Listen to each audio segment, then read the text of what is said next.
விஜயண்ணா, உங்கள் வேலூர் பரப்புரை பார்த்து அதில் எதுவும் இல்லைன்ற ஆதங்கத்தில் ஒரு வீடியோ ஒன்று போட்டேன்.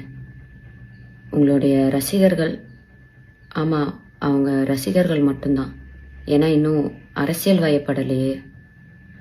அவங்க எல்லா சோஷியல் மீடியா சைட்லேயும் என்னை கடிச்சு வச்சிட்ருக்காங்க. இந்த மைனர் பசங்கக்கிட்ட இருக்கிறது முக்கால்வாசி என்னமோ ஃபேக் ப்ரொஃபைல் மட்டும்தான். அதை வச்சு தான் என்னை மிரட்டிட்டும் இருக்காங்க. அதுக்காக பயந்து நான் அந்த வீடியோவை டிலீட் பண்ணவும் மாட்டேன், என் கருத்துக்கள்ல இருந்து பின்வாங்கவும் மாட்டேன். என்னை மிரட்டினா பரவாயில்ல, ஆனால் என்னை சார்ந்தவங்களையும் மிரட்டுறனால இதை சொல்ல வேண்டிய கட்டாயத்தில் இருக்கேன். விஜயண்ணா, உங்களுக்கு என்ன பழி வாங்கணும்னா நான் என் வீட்டில் இருப்பேன், இல்லைன்னா என் ஆஃபீஸில் இருப்பேன். என்ன வேணாலும் பண்ணுங்க, ஆனால் அவங்கள விட்டுருங்க. ஓ, நீங்கள் பனையூரை விட்டு வெளியே வர மாட்டீங்கல்ல? நான் இன்னும் உயிரோடு தான் இருக்கேன்.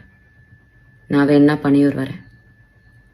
என்னை திட்டின மாதிரி தான், மக்களை திட்டின மாதிரிலாம் யாரையும் உள்ளே இழுத்து போட மாட்டேன். ஒரு பெண்ணுக்கு சோஷியல் மீடியாவில் முக்கியமாக எவ்வளோ மரியாதையும் எவ்வளோ மதிப்பும் எவ்வளோ பாதுகாப்பும் உங்கள் ரசிகர்கள் மத்தியில் இருக்குன்றத அந்த வீடியோ கீழே இருக்க கமெண்ட் செக்ஷனை டைம் இருந்தால் படித்து பாருங்கள். நன்றி அண்ணா.